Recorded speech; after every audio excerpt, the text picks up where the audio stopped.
மிதுன ராசி அன்பர்கள் அனைவருக்கும் வணக்கம். மிதுன ராசிக்கு இந்த வாழ்க்கையில் பயணம் எப்படி இருக்கும்? ஒரு வாழ்க்கையில நான் பறந்துட்டேன், என் பயணம் எப்படி இருக்கும்? என் வாழ்க்கையை நான் எப்படி அமைச்சுக்கணும்? இதுதான் நம்ம பார்க்க போறோங்க. என் வாழ்க்கை எப்படி இருக்கும்? இதுதான் என் வாழ்க்கையா? இந்த வாழ்க்கையை நான் எப்படி கொண்டு போறதுன்னு பார்க்கலாம். உங்க ராசியில எந்தெந்த கிரகங்கள் உங்களுக்கு சாதகமா இருக்கோ, இப்போ உங்களுடைய ஜாதகத்தை எடுத்துக்கோங்க. இப்போ இந்த மிதுன ராசி அன்பர்களை பொறுத்த வரைக்கும் ஜாதக கட்டத்துக்குள்ள என்னென்ன கிரகங்கள் உங்களுக்கு வலிமையா இருந்தா யோகம், எந்தெந்த கிரகங்கள் வலிமை இல்லாம இருந்தா பிரச்சனை அப்படின்றத பார்க்கலாங்க. இப்போ மிதுன ராசி அப்படின்னா முதல்ல என்னன்னா புத்திகாரகன். அப்போ புதனுடைய ஆட்சி இடத்துல நீங்க இருக்கீங்க, அதனால புத்திகாரகன்.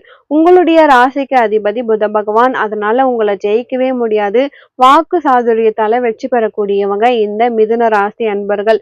உங்களுடைய வாய் தான் உங்களுக்கு மூலதனம், அதே வாய் உங்களுக்கு ஆபத்தாகவும் போகும், நீங்க கவனமா இருக்கணுங்க. அப்போ வாய் தான் மூலதனம், அதே வாய் உங்களுக்கு சில இடத்துல ஆபத்தா போயிடும். அப்போ ஆபத்தா போகாம இருக்க நீங்க என்ன செய்யணும் அப்படின்னா, இந்த வார்த்தைகளை நீங்க குறைவா பேசணுங்க. எனக்கு என்ன தேவையோ அதை மட்டும்தான் நீங்க என்கிட்ட பேசணும். எனக்கு தேவையில்லாத நீங்க பேசி என்ன பண்றது? புரியுதா? இப்போ புத பகவானை பொறுத்த வரைக்கும் உங்களுடைய ராசியில ஆட்சி பெற்றிருக்காரு. பொதுவா மிதுன ராசின்னு சொல்லியாச்சு. இதுவே உங்களுடைய ராசியில உங்களுடைய ஜாதகத்துல நீங்க பார்க்கும் பொழுது புதன் உங்களுக்கு ஆட்சியில இருந்தாரு அப்படின்னா, நீங்க தான் முதல் ஒரு ஆராய்ச்சியாளரா நீங்க வருவீங்க. எல்லா இடத்துலயும் உங்களுடைய ஆராய்ச்சி வெற்றி பெறும். அதாவது இந்த இடத்துல காத்து உள்ள போகுமா போகாதா, இந்த இடத்துல ஒரு கெட்டவன் இருக்கிறானா இல்லையா, கருப்பாடுன்னு சொல்லுவாங்க, அவன் இருக்கானா இல்லையா, எல்லாத்தையும் உங்களால கண்டுபிடிக்க முடியும். உங்களை ஏமாத்தவே முடியாது மிதுனராசி அன்பர்களே, இதை தெளிவா தெரிஞ்சுக்கோங்க. எப்படின்னா, புதன் உங்க ராசியில இருந்தாருன்னா, ஏன்னா அந்த புத பகவான் உங்களுக்கு ஆட்சி பெற்றிருக்காரு, அப்போ ஆராய்ச்சி கொடுத்துட்டாரு. அவரே உங்க இடத்துல உங்களுடைய ஜாதகத்துல உட்கார்ந்துட்டாருன்னா இன்னுமே ஹை கிளாஸ். இதுதான் உங்களுக்கு யோகம். அடுத்தது பாருங்க, உங்களுக்கு ரொம்ப சப்போர்ட்டா இருக்கிறவங்க எல்லாருமே சப்போர்ட்டா இருக்காங்க சூரியனை தவிர. சந்திரனும் உங்களுக்கு சப்போர்ட், செவ்வாயும் சப்போர்ட், குருவும் சப்போர்ட், சுக்கிரனும் சப்போர்ட். அப்போ ராகு கேது உங்களுக்கு ஒரு நாகரும் இருக்கக்கூடிய கிரகங்களும் உங்களுக்கு சப்போர்ட் தான். சூரியன் மட்டும்தான் பகை. யாராவது ஒரு எதிரி இல்லைன்னா நமக்கு சாதகம் இருக்காது இல்லையா? இப்போ இத்தனை பேர் உதவியா இருக்காங்க. இதுல என்ன பலன்னா, உங்களுக்கு நல்ல குருமார்கள் கிடைப்பாங்க. உங்க வாழ்க்கை ஆரம்பத்துல உங்களுடைய பயணம் தடுமாறும். அப்போ நமக்கு பிடிக்காத சம்பவங்கள் நடக்கும். ஆனா மீண்டும் பாத்தீங்க அப்படின்னா இது நடந்தது நமக்கு நல்லதுன்னு அதுக்கப்புறம் தான் தெரியும். சில பேருக்கு சின்ன வயசுலயே திருமணம் ஆகிடும். ஆனா பிறகுதான் அவங்களுக்கு சந்தோஷம் தெரியும்.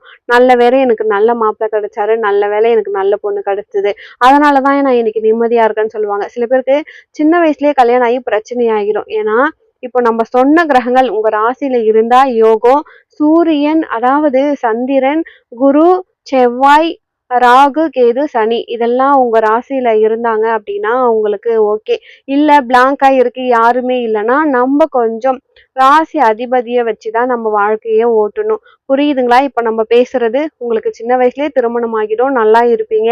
அதே இந்த ராசி அதிபதி மட்டும் எனக்கு இதுல இருக்க யாருமே இல்ல, எம்டியா இருக்கு, எனக்கு சந்திரன் மட்டும்தான் இருக்காரு, வேற யாருமே இல்ல ராசியில அப்படின்னா என்ன ஆகும்னா நமக்கு போராட்டமா இருக்கும்.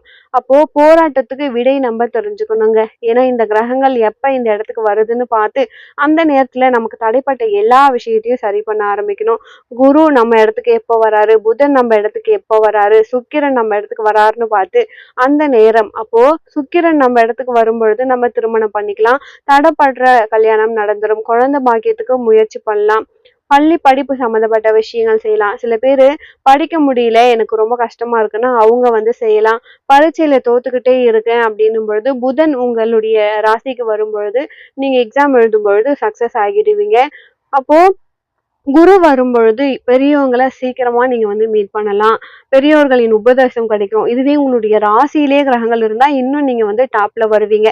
இதுதான் உங்க வாழ்க்கையின் நோக்கம். ராசியில உங்களுக்கு இந்த கிரகங்கள்லாம் நட்பு பெற்றிருக்கு.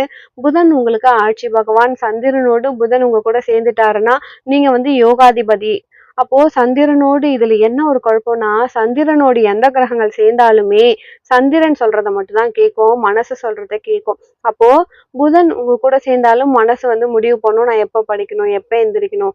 அப்போ இதுதான் விஷயம். இதை நீங்க தெரிஞ்சுக்கோங்க. அப்போ இந்த மிதுன ராசி அன்பர்களின் கட்டத்துல இந்த கிரகங்கள்லாம் எப்படி இருக்குன்னு பாத்துக்கோங்க. இந்த கிரகங்கள்லாம் எப்போ வருதுன்னு பார்த்து அதுக்கு தகுந்த மாதிரி முடிவு எடுத்தீங்கன்னா நீங்க டாப் லெவலுக்கு வருவீங்க. இதுல சூரிய பகவான் உங்களுக்கு பகையா இருக்காரு மிதுன ராசி அன்பருக்கு. மிதுன ராசிக்கு சூரியன் பகையா இருக்கிறதால நீங்க புகழ் பெறணும், பெயர் பெயர் வாங்கணும், கௌரவம் வாங்கணும்னு உள்ள இறங்காதீங்க. யாராவது கை தட்டுவாங்க அப்படின்னு நினைச்சு இறங்குனீங்கன்னா சக்சஸ் உங்களுக்கு கிடைக்காது. இததான் நீங்க தெரிஞ்சுக்கணுங்க.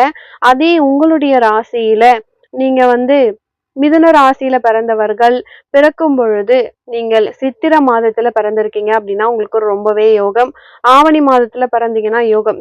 அப்போ ஏப்ரல் 14ல இருந்து மே 14 வரைக்கும் நீங்க பிறந்தீங்கன்னா மிதுன ராசிக்காரங்களா இருக்கீங்கன்னா உங்களுக்கு யோகம்.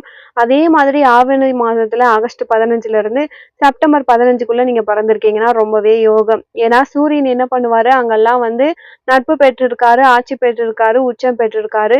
சூரியன் பகையாக இருக்கக்கூடிய உங்களுடைய ராசிக்கு மிதுன ராசி அன்பர்கள் உங்களுக்கு பெயர் புகழ் கௌரவம் எல்லாமே கிடைக்கும். அதுவே நீங்க ஐப்பசி மாதம் பிறந்திருக்க கூடாது.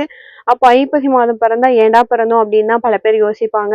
மார்கழி மாசம் பிறக்க கூடாது மிதுன ராசி அன்பர்கள். இதுக்கு நம்ம தனியா ஒரு பதிவுல பார்க்கலாங்க.